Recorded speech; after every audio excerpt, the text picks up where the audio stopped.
Даңғылы, Абай әні адамзаттың жан нұры. Абай алаш жұртының айбыны, Абай поэзия әлемінің жарқыраған ай күні.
ардақты ағайын.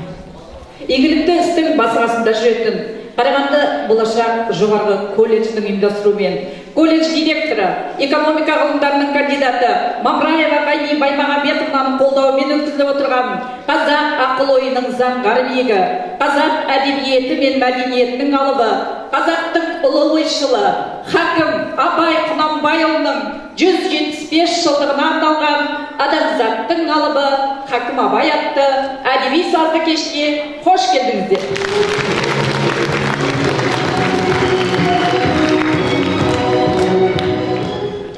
Алаштың алып темірқазығына айналған тұғырлау тұлғаның рухани келбеті бүгінде тұтас бір ұлттың болмысын айшықтап тұрғандай.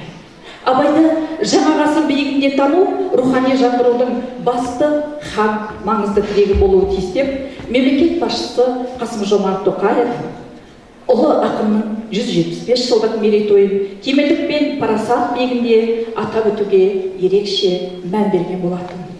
Бүгін сіздер мен біздер болып, өткен уақыт еншісіне бұйырған күндерімізді парақтай келіп, кемел ойдың кемеңгері Абай рухына тағзым етіп, мол мұрасының танымдық әрі тағылымдық негізіне ден қоймақпыз.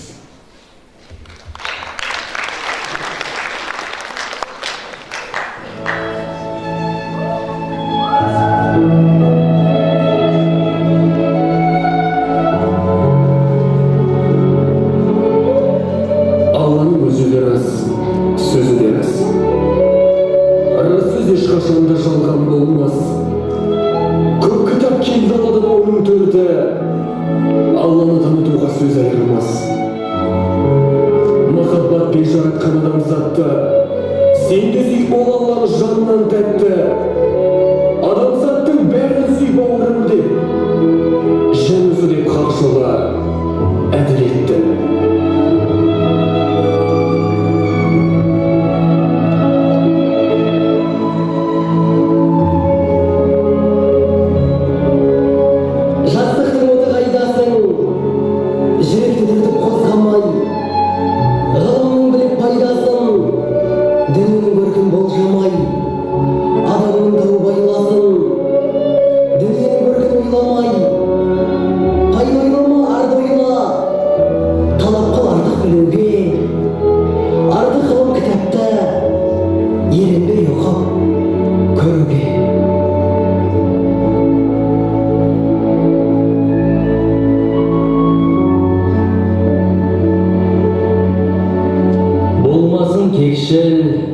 Болсайшы көпшіл, жан аямай кәсіп қыл.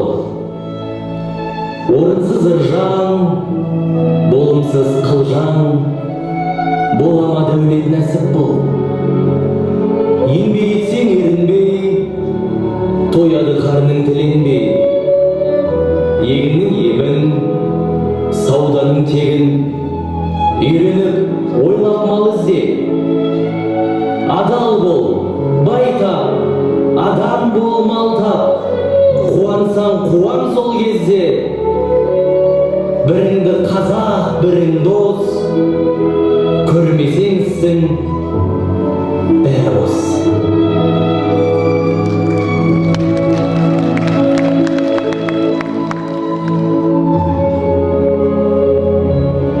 Білімдіден шыққан сөз, талаптыға болсын кез. Нұрым, сырын көруге, көкірегінде болсын көз. Жүрек айна, көңіл ояу, сөз тыңдама сол баяу. Өз өнері тұртаяу, ұқпасын ба сөзді тез.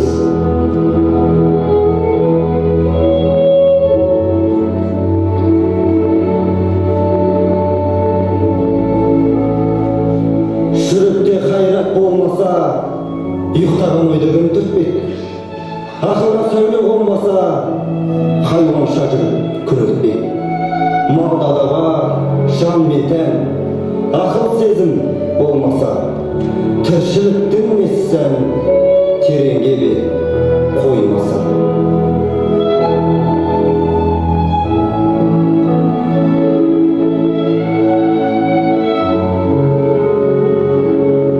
Сенбе жұртқа тұрса да қанша мақтап, әуретеді ішіне қулық сақтап. Өзіңе сен, өзіңді алып шығар, еңбегіңмен ақылың екі жақтап. Өзіңді сенгіштікпен әуретпе, құмарпаз боп мақтанды қуып кетпе. Жұртпен бірге өзіңді қосалдасып, салтылдап сағым қуған бойым етпе. Қайғы келсе, қарсы тұр құлай берме, қызық келсе, қызықпа оңғақ керме. Жүрегіңе сүңгіде түбін көзде, сонан тапқан шын асыл тастай көрме.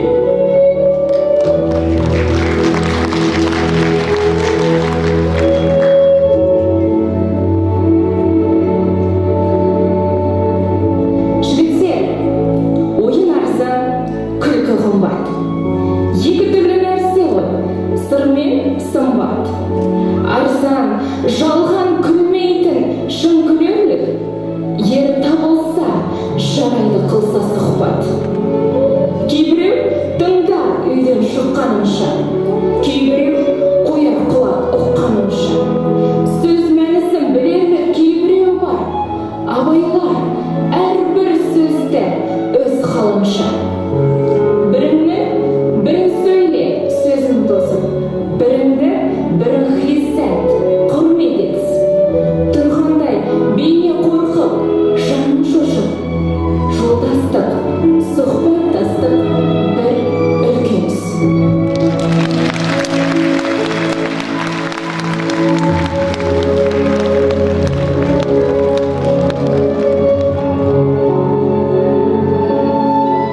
Кеш қонағы дәстүрлі әннің дүлдүлі Медет Осатаевтың орындауында Абайдың «Сұрғылт тұман» домбыр әні. Қабыл алыңыздар.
небір өрнекті ой өрімдері мен терең толғамға толы қанатты сөздер арқылы берілген абай қара сөздерінің әрқайсысы ақыл парасат кеніне жетелер, баға жетпес құнды қазына.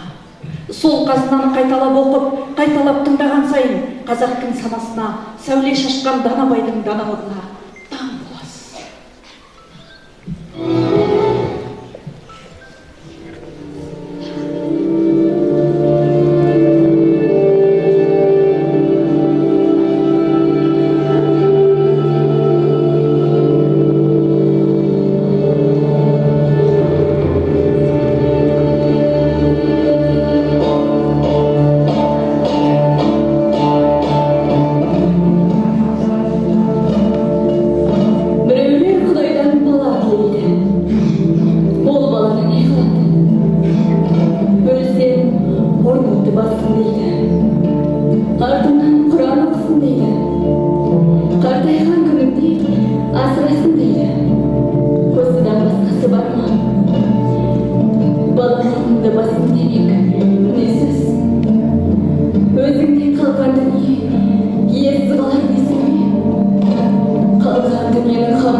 өзгеден қызғанып айтқаның ба?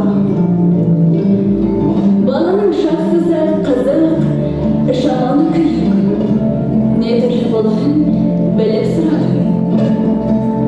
Артымнан балам Құран оқысын десең, тіршілікте өзіңнің жақсылық қылған кісің көп болса, кім Құран оқымайды? Жамандықты көп қылған балаңның Құранын неге жеткізеді? Қартайған асырасын десең, о да бір бос сөз. Әуелізің қаруын қартаюға жетемісің, жоқ па? Екінші, балаң мейірімді, асырарлық болып туа ма? Жоқ па? Үшінші, малың болса, кім асырамайды? Қош, Құдай тағала бала берді. Өзің асырай білесің бе? Білмейсің. Бұрынғы өз күніңді өзің көтергенменен тұрмай, баланың күнәсіне тағы тоқтап боласың.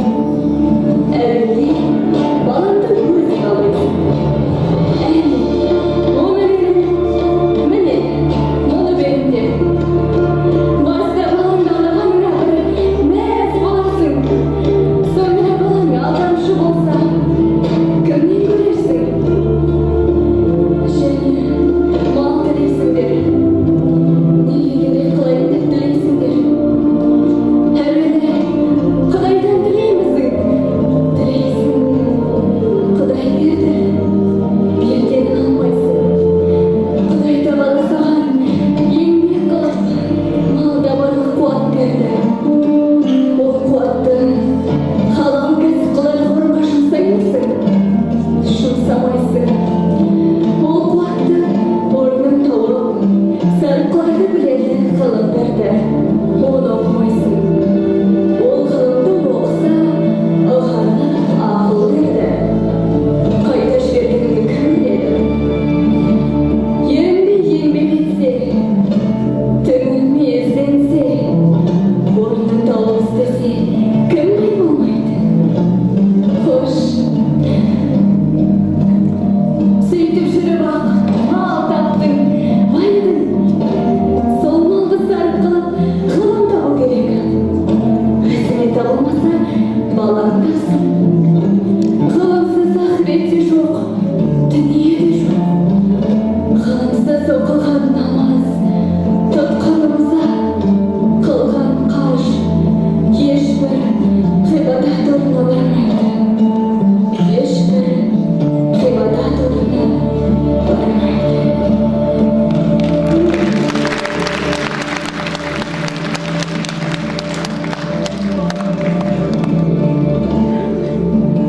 Адам ата-анадан туғанда есті болмайды. Есті, көріп, ұстап, татып ескерсе, дүниедегі жақсы жаманды таниды дағы. Сондайдан білгені, көргені көп болған адам білімді болады. Естілердің сөзін ескеріп жүрген кісі өзі де есті болады. Әрбір естілік жеке өзі іске жарамайды. Сол естілерден есті, білген жақсы нәрселерді ескерсе, жаман дегеннен сақтанса, сонда іске жарайды. Сонда адам есі болады. Мұндай сөзді есіткенде шайқақтап, шалықтанып, не салбырап есітсе, не есіткен жерде қайта қайырып сұрап, ұғайын деп тұршылмаса, не сол жерде сөздің расына көзі жетсе де, қайта шыға беріп қалпына кетсе, естіп есітпей не керек? Осындай сөз танымайтұғын елге сөз айтқанша, өзіңді танитұғын тойыңызды баққан жақсы деп бір хакім айтқан екен. Сол секілді сөз болады.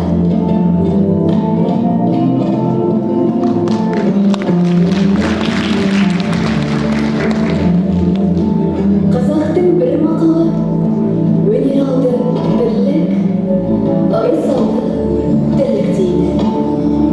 Бірлік қандай елде болады?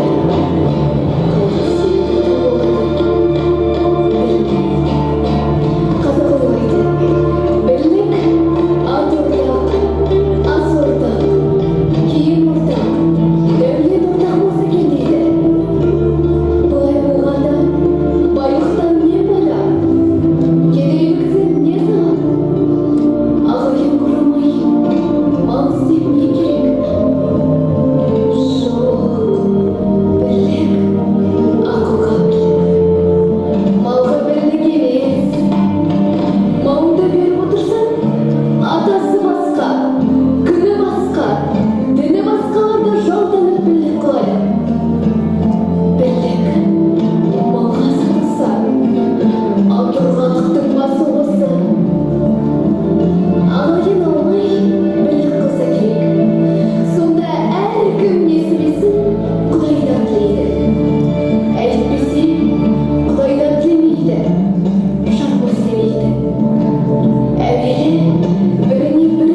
Жоқ, ондайым жоқ.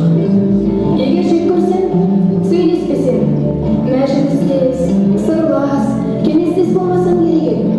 Тобына бармай, не қылды, не болды демей, жату керек. Ол мүмкін болмаса, олардың ортасы көшіп кету керек. Мен өзім тірі болсам да, анық тірі демеспін.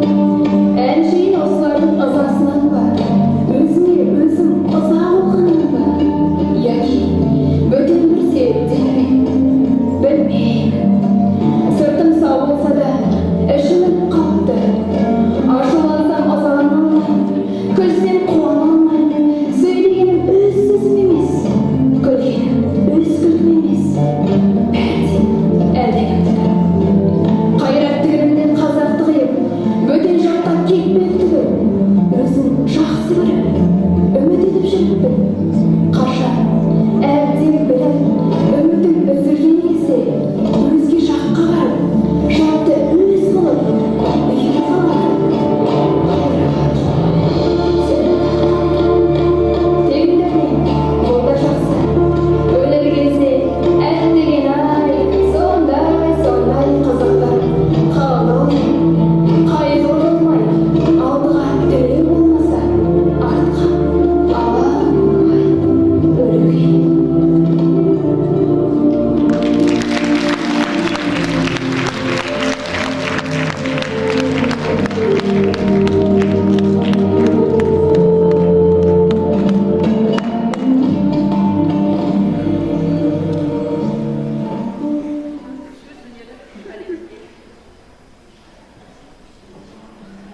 Сөз өнері әлемінде аударма үрдісі ерекше құбылыс. Қазақ әдеби тілін өзге тілге аудару үлкен шеберлікті, терең білімді қажет ететіні әркімге аян.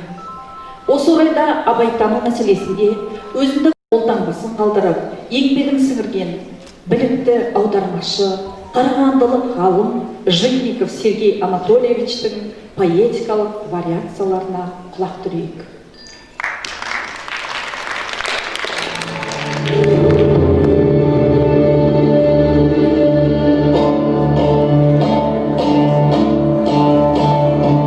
Жизнь уходит, и сбыться мечтам не дано. Всюду зависть, стяжательство вижу одно. Молодое пугает меня поколение, развращенное, труд презирает оно. Бай берет, говоря, не останусь в долгу. Я с лихвой заплачу, я в беде помогу. Волосной или бий, поживясь, обещают, твоему насолить мы сумеем врагу. Занимает бедняк, я трудом отплачу. Вымогает и тут же грозит проходимец. Отойду, не разыщешь, след мой простынет. Буду действовать против тебя, и я таков. И от этого много пошло беспорядка. А начальство грозит, растопчу, истреблю. Тот, кто предал, останется с грязной душой. Упрекнешь, огрызнется, и я в ссоре с тобой. Человека не вижу, который сказал бы: я доволен своей справедливой судьбой. Заблудились казахи и зло в их сердцах. Строят козни друг другу, темно в их глазах. Все корыстны, все ищут богатства и славы. А зачем ты создал такими, Аллах? Так проклятие тому, кто клянется и лжет, кто за золото душу и честь продает, кто, вертясь в один день в 40 колодках, добывает себе и доход, и почет, кто в домашнем кругу себя благороден, а потом за коня он себя предает.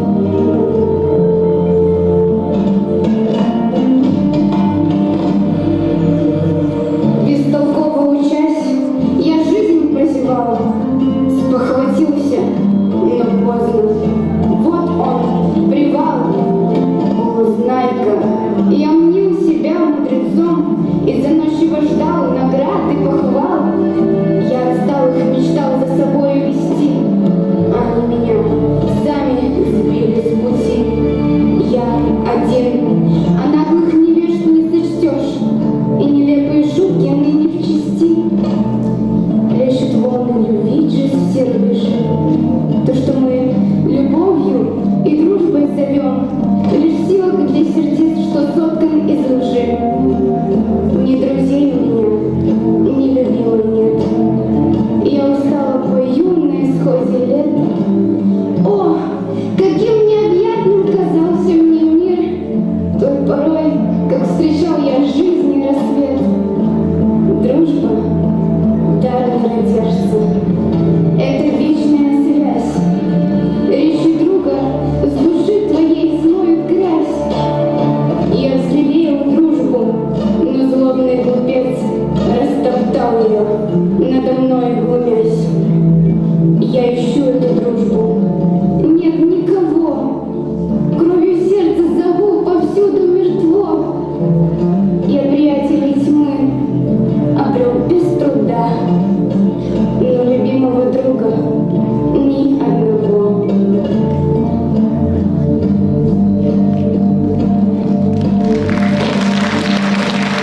Давай сегодня светлых мыслей путь. С ним можно в завтра смело заглянуть, и каждый раз явит иную грань. Разумным, добрым, вечным, полным драм. Его читаю в переводе я. Он льется песней чуда бытия. Для всех открытых сердцем и душой он добрый гений, юных друг и мой. Новые чернова, истории крупицы, в них были все, от умных до тупицы. Среди этих жерновов мужа и рос Абай. И мыслей мудрых дал богатый урожай. Сказал открыто то, в чем каждый знал ненастье. Народ любил он свой, желал добра и счастья. И сыном человечества в стремлении быть сумел он это звание заслужить. По праву сыном человечества зовется. Времена меняются, Абай остается.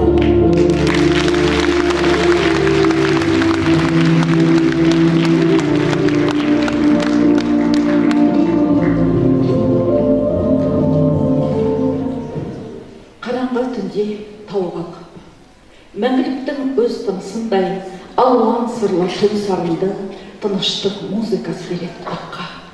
Абай әлемі батыстық әдебиеттің ең жарқын үлгілерімен көмкерілген ерекше дүние. Гёте мен Байрон, Пушкин мен Лермонтов сынды әлемдің поэзия алыптарының жасампаз жырлары қазақ топырағында Абай тілімен әсем жыр болып төгіліп, әдемі ән болып тарады.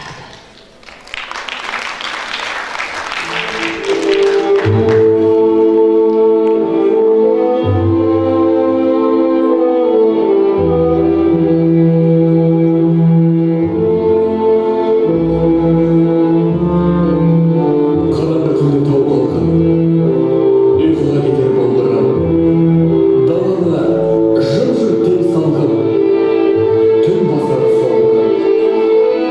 Шамшығарма шуылдағы, сілкін алмас жабырақ, тұншығасың сен дағы, сабыр қалсан азырақ.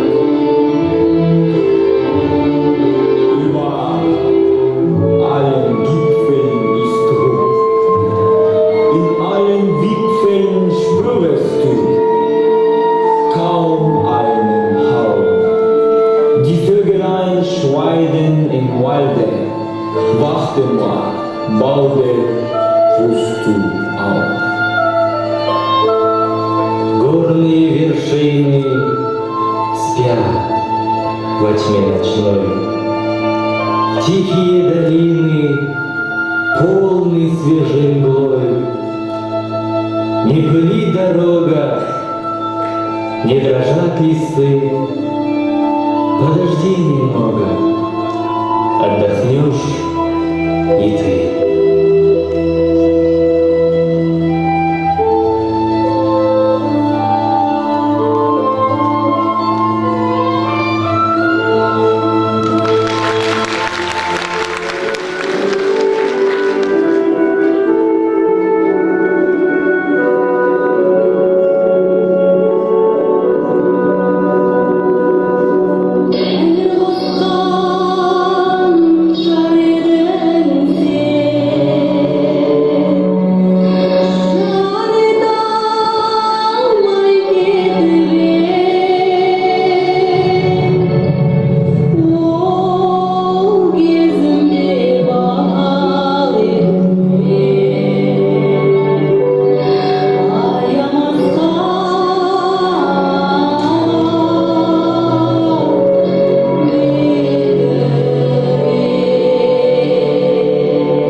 көрермен қауым, бүгінгі кешіміздің төрінде кешке арнайы шақырылған құрметті қонақтар отыр. Қол соғып қошемет білдірейік.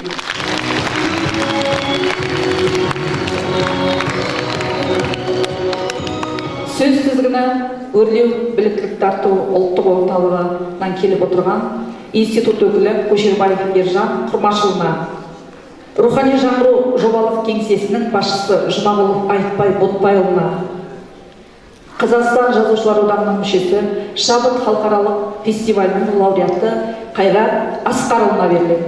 Сахна төріне шақырды.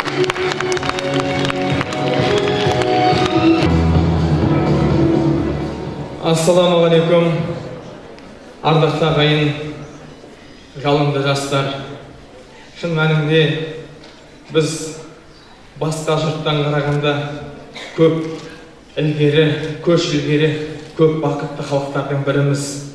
Өйткені Алла тағала әрбір азған елге, тозған елге, сол елді бақытқа, жақсылыққа шақыратын елшілер жіберіп тұрды.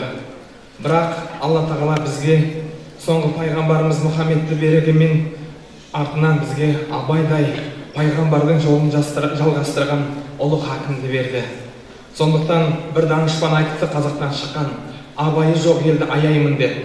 Сондықтан мына бүгінгі болашақ колледжінің жасап жатқан жұмысы бүкіл қазаққа, бүкіл адамзатқа үлгі болатын үлкен жұмыс деп білемін. Сондықтан балалар, қазақ айтады, 100 рет естігенше бір рет көр дейді. Сіздердің осы студенттерге шын жан жүрегімен ұстаздар, өздеріңдердің құрбы құрдастарың сахнаға шығып өнерлерін паш етіп отқанда, Алла разылығы үшін соткаларыңды қоя тұрыңыздаршы балалар, өтініш. Бұл сіздерге таптырмайтын тәлім сабағы. Бұл сабақ сіздерден университет колледжде 3 жыл бойы алып жүрген сабақтан әлде қайда шынайы сабақ өтіп жатыр. Соған шынайы ықыласпен көңіл бөлекші. Сондай менің өтінішім сіздерге, жастар.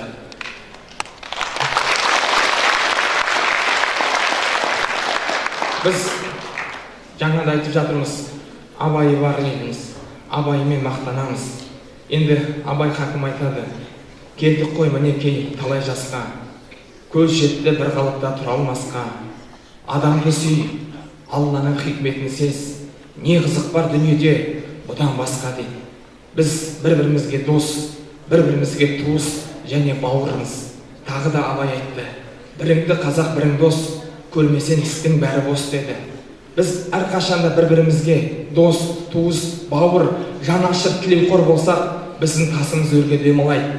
Жаңа отырған жастар соткаларын өшіріп, осы достарыңға зейін салып тыңдасаңдар, сендердің достарына жасап жатқан құрметтерің деп білемін.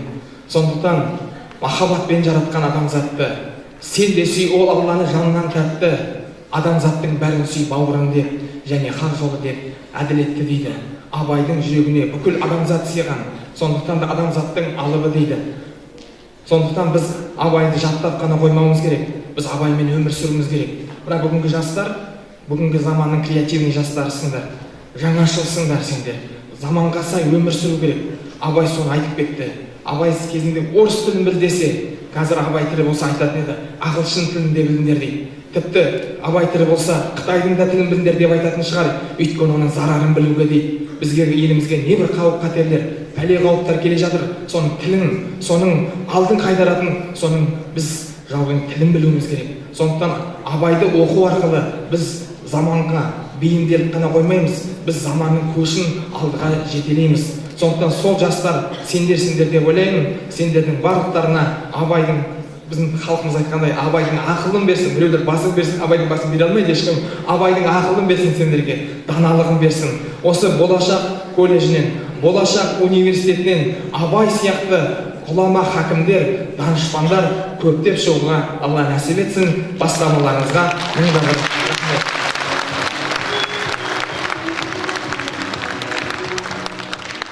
Өлсем орным, қара жерсіз болмай ма? Өткіртіп бір яушақ қыз болмай ма? Махаббат, ғадауатпен майдандасқан, қайран менің жүрегім мұз болмай ма? Жүрегімнің түбіне терең бойға, мен бір жұмбақ адаммын, оны дойға. Соқтық бала, соқпақсыз жерде өстім, мұңмен жалғыз алыстым, кінә қойма. Жасымда албыр төстім ойдан жырақ, айлаға ашуға да жақтым шырақ. Ерте ойландым, жете алмадым, етек басты көп көрдім, елден бірақ. Ішім толған умен өрт, сыртым дүрдей, мен келмеске кетермін түгендірмей. Өлең шіркін өсекші жұққа жаяр, сырымды тоқтатайын айта бермей. Осы бір өлеңінде Ұлы Абайдың бүкіл өмірінің шығармашылығының лейтмотиві негіз жатқандай сезіледі өзіме. Ұлы Абай туралы айта беруге болады таңды таңға жырлатып. Жалпы осы Ұлы Абайдың мерейтойлары о кісіден алыстаған сайын рухына жақындатуда, о кісінің шығармашылығын зерделеуде. Ендеше ой салу керек, жаңа тамаша керемет сіздерге жастарға жол бастаушы тілек айтты екен. Осы Ұлы Абайдың 75 жылдығында аясында ең бірінші Қазақстан Республикасы мемлекет басшысы Қасым-Жомарт Кемелұлы өзінің бас мақаласын жариялап, сол мақаланың аясында 75 жылдықтың аясында тамаша іс-шаралар өтуде. Кезіндегі Ахмет Байтұрсыновтың қазақтың бас мақаласын жалғасындай көремін бұл мақаланы. Ал енді бүгінгі өтіп отқан әдеби саздық кеш осы Болашақ колледжінің іргелі оқу орнының өте бір тағылымды да тартымды деп білемін. Ендеше бүгінгі кеш құтты болсын барлықтарыңызға. Сіздерді өрлеу біліктілікті арттыру Қарағанды облыстық филиалының атынан директоры, басшысы, педагогика ғылымдарының докторы Мұқанова Сәулеш Тимкешевна және ұжым атынан шынайы құттықтаймыз биылғы Абай жылымен. Осы Абай жылы аясында өрлеу біліктілікті арттыру институты да үлкен іс-шараларға үн қосуда. Абай өлеңдерін оқу челленджі өздеріңіз білесіздер. Сонымен қатар осы кездесулер, пікірталастар, сұхбаттар, әртүрлі форматтағы іс-шаралар өтуде. Соның бірі осы колледжде бүкіл оқу орындары Қазақстан Республикасы бойынша атсалысып жатыр. Сіздердің де қатысуларын сұраймыз. Бұқтырейлер өтуде. Сол секілді бүгінгі іс-шарамен тоқталатын дүние емес, ең бастысы әр қазақтың жүрегінде осы жылы Ұлы Абай туралы, Ұлы Абайды зерделеу жолында бір өзіне үлкен жүк, танымдық дүние, таным көкжиегі кеңейсе деген ойдамыз. Ендеше Абай тойы құтты болсын. Бүкіл барлық колледждерде, жоғары оқу орындарда жалғасын таба берсін.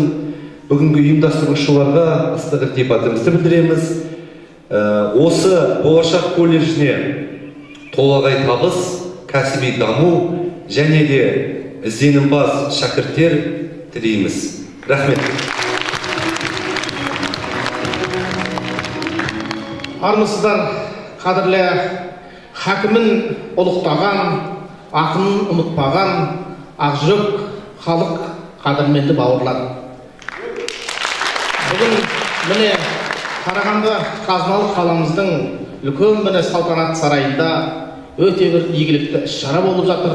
Дүниені дүр сілкіндірген неше түрлі қорқынышты жаңалықтарға қарамай үлкен рухтың жолына келген қадамдарыңызға гүл бітсін дейміз. Мынау әуелі қола дәуірінен өттік, міне темір дәуірінен өтті. Одан кейін мұнай дәуіріне келді адамзат. Мұнай дәуірінде аз шамалы қалған шығар. Қазір енді басқа дәуір келді. Ол жаңа заманауи технологиялар заманы, IT заман келді. Сонда міне сол осындай үлкен заманда жаһандану аранына жұтылып кетпеу үшін ұлттың алдымен Абайдай хакімнің ұлтымыздың төл жағына айналған данышпан бабамыздың жолымен жүру, сол нұсқаған ғибратты жолға түсу бүгінгі баршамыздың міндетіміз, борышымыз деп білеміз. Алыстан сермеп, жүректен тербеп, шымырлап бойға жайылған Хиуадан шауып қисынын тауып тағын жетіп қайырған толғау 90 қызыл тіл сөйлеймін десең өзің біл деп Абай бабамыз толғап кетіп еді. Өлең деген халқымызбен бірге жасасып келе жатқан, еңбектеген баламен еңкейген қартқа дейін қастерлейтін биік сөз өнері ғой. Онда міне Абай айтқан туғанда дүние есігін ашады өлеңмен жер бойына кірер денең, дүниедегі қызықтың бәр өлеңмен ойлансаңшы бос қақпай елең селеңді. Ендеше бүгінгі Абай хакімнің тойын өткізіп жатқан, жырдың кешін өткізіп жатқан, өнердің ұлы тойын өткізіп жатқан жоғары болашақ колледжінің ұжымына, барша шәкіртіне мыңда бір алғыс айтамыз. Балыққа қара судан терең оңай, ақынға қара сөзден өлең оңай. Мен сол Абай бабамның рухына арнаған өлеңді оқып берейін. Жаңа айттым, айтитын заманы, гаджеттің заманы, қазір кітабымыз осы еді. Тауып алсам. Таптым. Мұңға бақтып тұңғиық, құт берекем қашқанда, көкірегіме нұр құйып, сәуле септің жас шаңға, көкжиектен әрастың, сенің жырың басқарына, абайы бар алаштың, абыройы аспанда.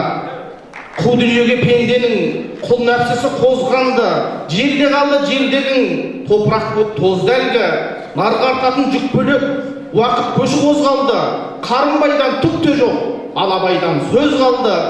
Күйзелген ай елімнің, сан сүрініп сан қылады, алтын ақша өмірдің мәні дейді сандырақ.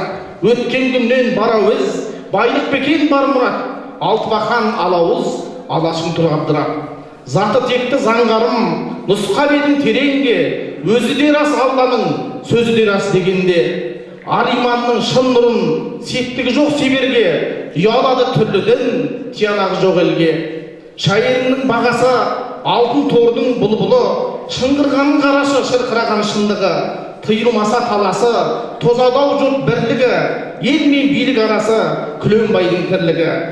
Тұра алмадың өртенбей, айналған соң өлеңге, қыран басың еңкеймей, құзғын ұшқан төменге.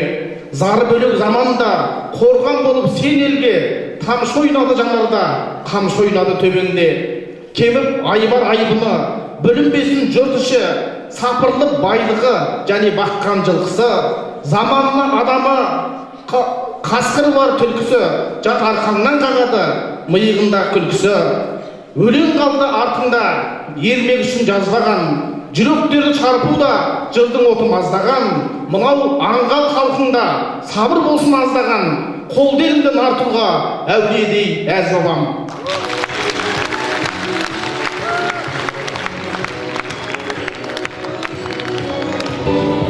Уақыт пен кеңістікке бағынбай, 21-ші ғасырда да Хакім Абайдың жұлдызының биік тұрғандығы ең алдымен Абай шығармаларының әмбебаптылығы мен қаламды маңыздылығында. Ол табиғат аясында өсіп, оны сүйе берді, жырлай берді. Ақынның жыл мезгілдері туралы өлеңдерін ести отырып, табиғаттың таң ғажайып құбылысы көзіне еріксіз елестейді. Бір сәтте саралтындай тұманды күз, бірде сақылдаған сараяз бен қарлы боран, ал бірде жадыраған жайдары жаз арқылы ақын жастардың асыр салып ойнаған балалардың бейнесін көз алдына тамаша елестетеді.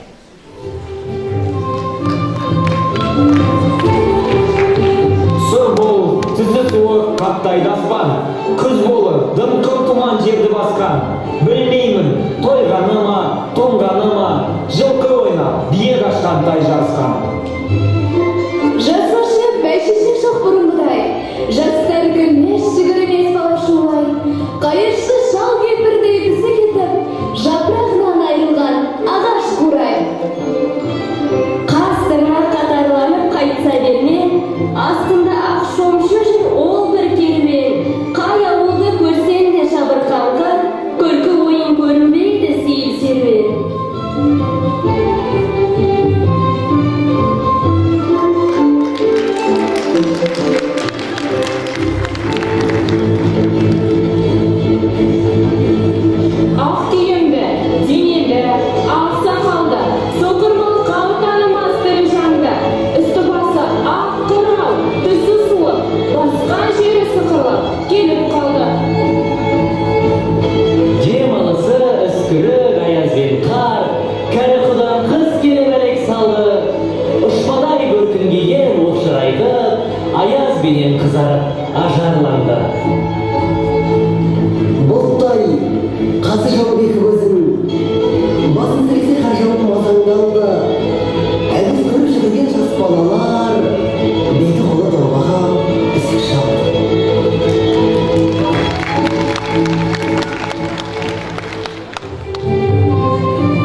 басып, күлімдесіп, көрісіп, құшақтасып, шаруа қылған жастардың мойны босап, сыбырласып, сырласып, мауқын басып. Түйе боза, қой қоза, қорадашым, көбелек пен құстар да сайда долду, гүл мен ағаш майысы қарағанда, сыбдыр қағып бұранда ағады су.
Дүние үлкен көп, Заман соққан жел, алдыңғы толқын ағалар, кейінгі толқын інілер. Сүйер ұлың болса сүй, сүйенерге жарал.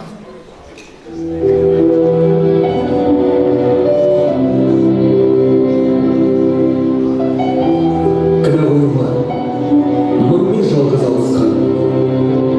Құдіреттің есірін алыстан.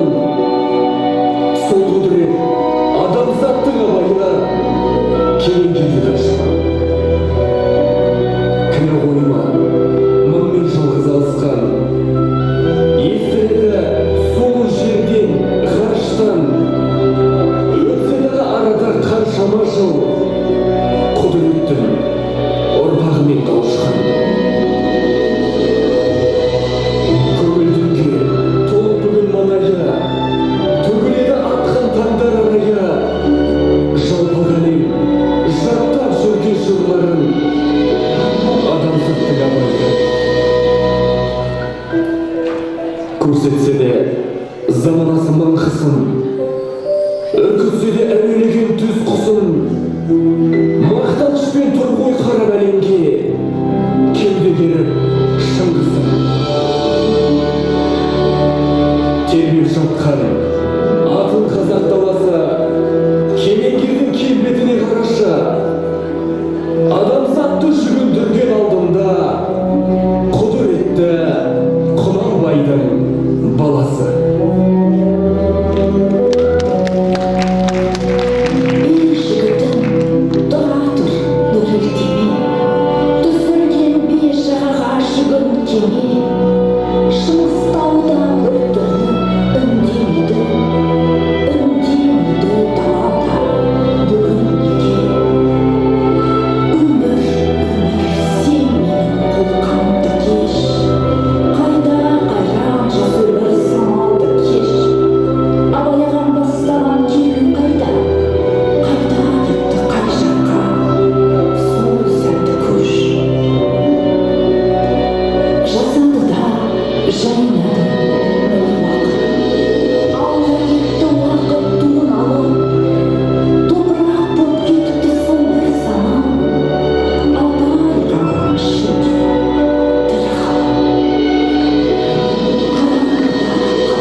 Тоғжан қызды өлді деуге қалайша баратар.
Жағасынан тыңдап ем талай келін, шынасынан нұр толып, арай толып, абай бұлақ бір түрлі қоңырымен өлең оқып жатқандай абай болып.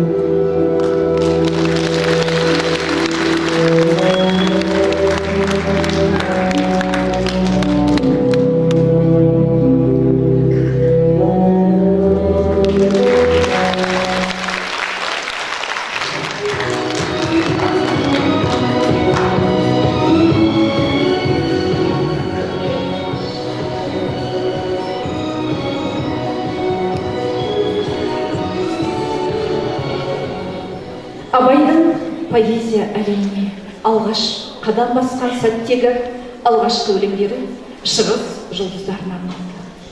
Шығыс жырларымен қанаттанған абай әлемі бізге ғашықтың тілі, тілсіз тіл екенін ұқтырады.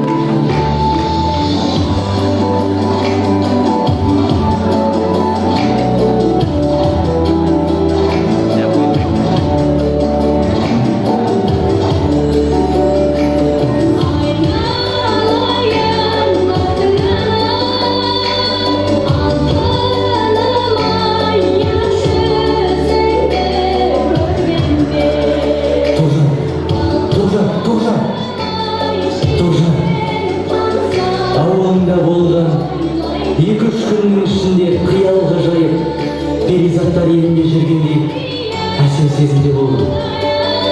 Сені сөзге қалдырып жүрмін деп қауіптеніп аттанып бара. Бірақ кетіп бара жатқан сыртқы сөздерім ғана. Ал жан жүрегім осында сенің қасыңда қалып барады. Білмеймін енді жүрексіз қалай өмір сүрерімді. Не жауап айтасың? Кел десең келем, тағдырымды тапсырып тұрмын қолыңа. Аяулы ару. Ақылым келме деп айт дейді, ал жүрегім кел деп айт дейді. Екі оттың ортасында тұрып, не айтарымды білмей тұрмын. Өзіңді де қима, мені де азапқа салып тұрсың ғой абай. Онсыз жерге шағылып тұрғанымды қалай білмейсің, соны айтшы.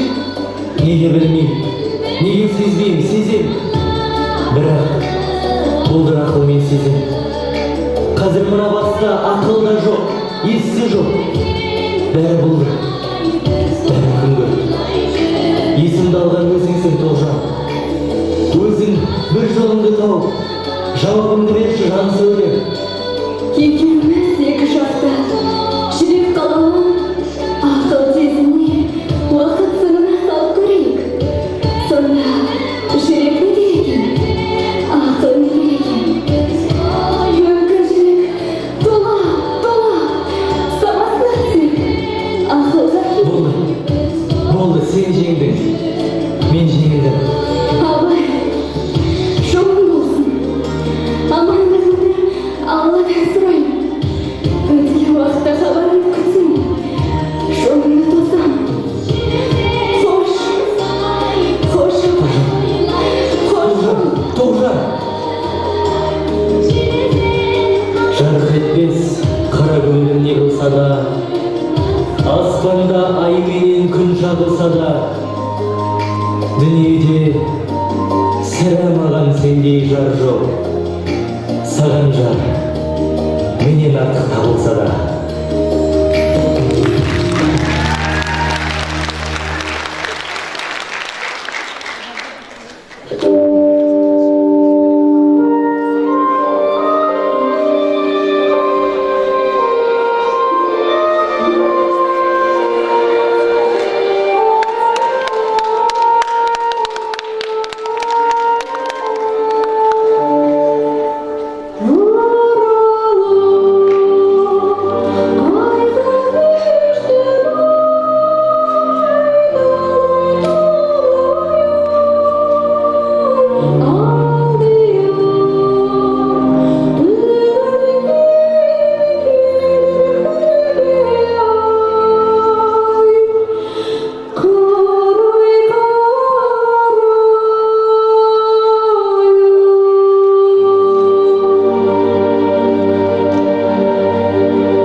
116 жыл өтті. Ақынның артында өлмес сөзі қалды, өмірлік әні қалды. Әр қазақтың жүрек түбінде Абайға деген тереңей сағыныш қалды. Бүгін сол сағыныштың шын етіп бір сәт сыртқа бұлқынған сәті. Ендеше бүгінгі кешті Абайдың рухы тербелген кешті ақынның баршамызға аян мәшһүр әнімен бастап, сол әнмен қорытындылайық. Көзіңнің қарасы.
бір ғана кірпіштей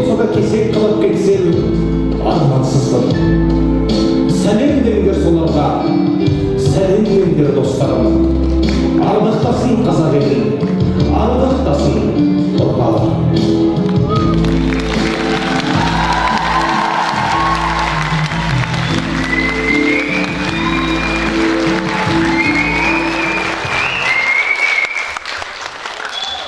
Адамзаттың алыбы Хакім Абай атты әдеби сазды кешіміз осымен тәмамдалды.